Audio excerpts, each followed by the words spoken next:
Okay.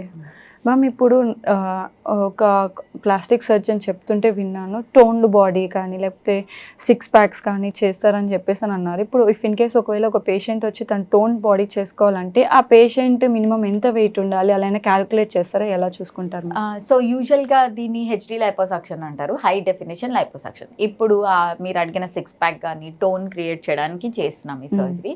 It is another type of లైపోసక్షన్లోనే ఇది more enhanced liposuction అంటాం. ఇప్పుడు మన బాడీ వాల్ థిక్నెస్ చాలా ఎక్కువ ఉండి స్కిన్ సాగి ఉండి థిక్ అబ్డామినల్ వాల్స్ ఉన్నాయనుకోండి, వాళ్ళకి మీరు కాంటూర్ చేయడం కష్టం. సో వాళ్ళు ఐడియల్ వెయిట్ ఉండి, గుడ్ బిఎంఐ ఉండి, ఎక్కువ ఫ్యాట్ థిక్నెస్ లేకుండా, విజరల్ ఫ్యాట్ థిక్నెస్ ఎక్కువ లేకుండా అలాంటి ఉన్న వాళ్ళకి మోస్ట్లీ అది ఏమి ఇన్వెస్టిగేషన్స్ కాదు, ఎగ్జామినేషన్లో ఐడెంటిఫై చేస్తాం. అలాంటి వాళ్ళకి సిక్స్ ప్యాక్ కానీ కాంటూరింగ్ కానీ, ఇక్కడ పెక్ మేజర్ కాంటూరింగ్ అంటాం, వెనకాల ట్రెపీజియస్ కాంటూరింగ్ అంటాం, అట్లాంటివన్నీ చేయొచ్చు. Okay. Depends on the body. మరి హ్యూజ్ ఒబీస్ పేషెంట్స్, చాలా ఎక్స్టెన్సివ్ ఫ్యాట్, సాగీ స్కిన్ అట్లాంటి ఉన్న వాళ్ళకి చేయలేం. ఓకే మ్యామ్, ఇప్పుడు రీసెంట్గా ఎక్కువ ట్రెండ్ అవుతుంది మోంజారో ఇంజెక్షన్ గురించి ఎక్కువ వింటూ ఉన్నాం. దాని మీద మీ ఒపీనియన్ ఏంటి మ్యామ్? అంటే చాలామంది మోంజారో ఇంజెక్షన్ అంటే వెయిట్ లాస్ కోసం అని చెప్పేసి అని అనుకుంటున్నారు. కొంచెం దాని గురించి ఇన్ డీటెయిల్గా ఏమైనా చెప్పగలుగుతారు? సో నార్మల్గా మోంజారో ఇప్పుడు చాలామంది తీసుకుంటున్నారు. దాంట్లో weight loss, non surgical weight లాస్లో టైప్స్, ఒజంపిక్ కానీ మోంజారో కానీ అలా చాలా, అంటే దాని డ్రగ్ ప్రకారం డిఫరెంట్ టైప్స్ ఉన్నాయి. సో బ్రాండే కాదు, డిఫరెంట్ నేమ్స్తో వస్తున్నాయి. ఇప్పుడు మనం ఆ నాన్ సర్జికల్ వెయిట్ లాస్ వల్ల ఏంటంటే మనకి ఫస్ట్ ఆకలి తగ్గిపోవడం, సటైటీ తగ్గిపోవడం, తర్వాత గ్యాస్ట్రిక్ ఎంప్టింగ్ డిలే చేయడం, ఇట్లాంటి వల్ల మనకి బ్లోటింగ్ సెన్సేషన్, నాసియా, తినడానికే ఇష్టపడకుండా అదే ఆపేస్తుంది. సో దానివల్ల మనం వెయిట్ లాస్ అవుతున్నాము. And non surgical weight loss ఇప్పుడు పాపులర్గా చేస్తున్నారు. ఇట్ ఈస్ సేఫ్, బట్ అది కూడా ఇచ్చే ముందు కొన్ని ఇన్వెస్టిగేషన్స్ ఉంటాయి. ఆ పేషెంట్ ప్రొఫైల్, మెటబాలిక్ ప్రొఫైల్ అంతా చేస్తాం. సో ఒక ఎండోక్రైనాలజిస్ట్ దాన్ని అసెస్ చేసి వాళ్ళ బేసిక్ ప్రొఫైల్ అంతా, ఎనీ ఫిజిషియన్ వాళ్ళ ప్రొఫైల్ అంతా చేస్తాం ముందు. దాంట్లో వెయిట్ లాస్ ప్రొఫైల్లో అన్నీ బాగుంటే అడ్వైజ్ చేస్తాం. అండ్ బాగానే ఫ్రీక్వెంట్గా తీసుకుంటున్నారు. దానికి ఉండాల్సిన సైడ్ ఎఫెక్ట్స్ ఉన్నాయి కానీ, but it is pretty safe. Okay.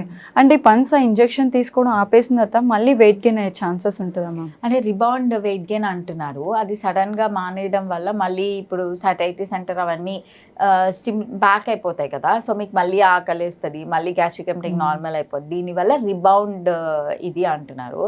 But nothing is very conclusive. ఈ డ్రగ్స్ అన్ని లాంగ్ టర్మ్ వాడాలి అని చెప్పి స్టడీస్ చెప్తున్నాయి. But will know after few years ఇది ఎంత ఎఫెక్టివ్గా ఉన్నది అని చెప్పి. But it also takes care of other metabolic, ఇది పీసీఓఎస్ ఉన్న వాళ్ళకి, తర్వాత మన బాడీలో లిపిడ్ ప్రొఫైల్ మేనేజ్మెంట్, సో ఇవన్నీ కూడా కార్డియోవాస్కులర్ హెల్త్ ని కూడా బాగా మంచిగా ఉంది అని చెప్పి స్టడీస్ ఉన్నాయి. But nothing is confirmative. ఇంకా they are ongoing studies, will know new things in future.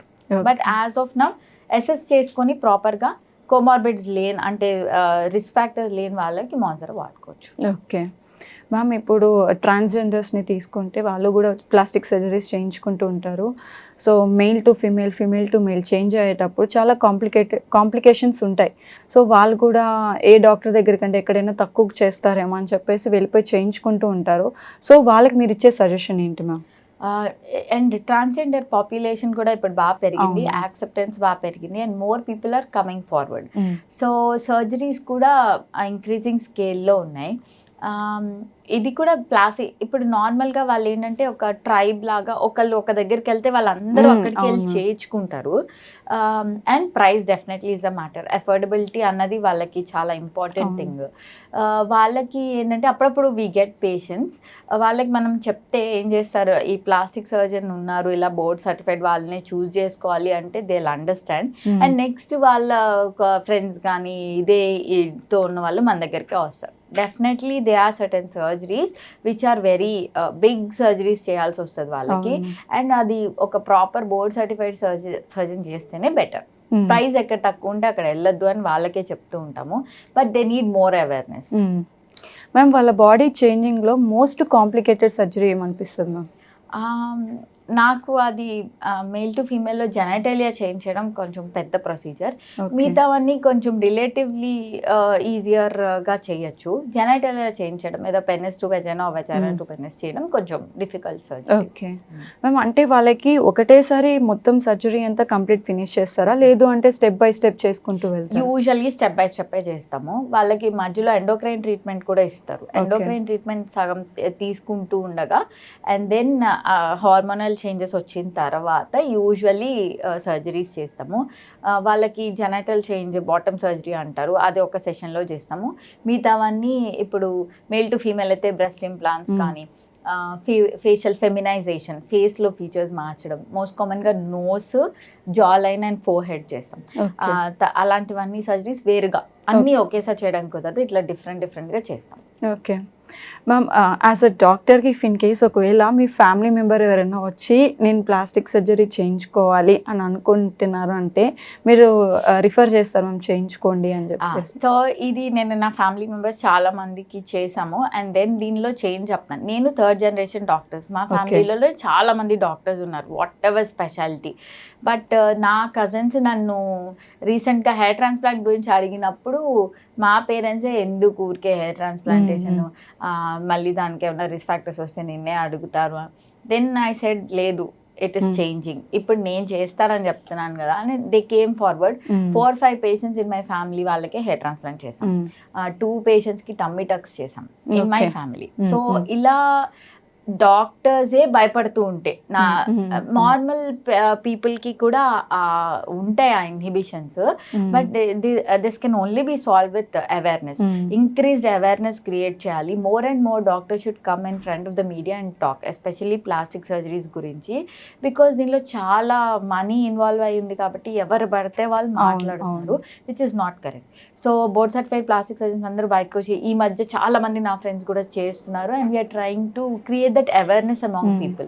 Ma'am, ఇప్పుడు మీరు ఇందాక అన్నారు కదా హెయిర్ ట్రాన్స్ప్లాంటేషన్ అని చెప్పేసి, అసలు యాక్చువల్ హెయిర్ ట్రాన్స్ప్లాంటేషన్ ట్రీట్మెంట్ ఎలా ఉంటుంది మ్యామ్? అంటే రీసెంట్గా వన్ ఆఫ్ మై ఫ్రెండ్ తీసుకోవడం జరిగింది, బట్ తనకి ఏంటంటే హెయిర్ తీసి పెట్టడం అలా కాకుండా జస్ట్ ఇంజెక్షన్స్ ఇచ్చారంట, ఒక 2-3 ఇంజెక్షన్స్ అనేది, దానివల్ల హెయిర్ గ్రోత్ అవుతుంది అని చెప్పడం జరిగింది. అవి కూడా సెక్షన్ వైజ్గా ఉంటాయి అన్నారు.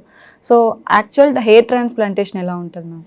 సో నార్మల్గా మనకి హెయిర్ లాస్ అని చెప్పినప్పుడు పేషెంట్స్ని వెంటనే రివ్యూ చేసి హెయిర్ లాస్కి చాలా ఫ్యాక్టర్స్ ఉంటాయి. ఒకటి మనకి ఏమైనా వైటమిన్ డెఫిషియన్సీస్, బయోటిన్, తర్వాత B12, తర్వాత వైటమిన్ D డెఫిషియన్సీ, ఐరన్ తక్కువ ఉండడం వల్ల, జింక్, ఇలాంటి చాలా ట్రేస్ ఎలిమెంట్స్ తక్కువ ఉండడం వల్ల కూడా హెయిర్ లాస్ అవుతుంది. ఇంకొకటి స్ట్రెస్, పొల్యూషన్, డైటరీ చేంజెస్, ఇట్లాంటివి చాలా మేజర్ రోల్ ప్లే చేస్తుంది. అండ్ లోకల్ స్కిన్ కండిషన్స్ కూడా.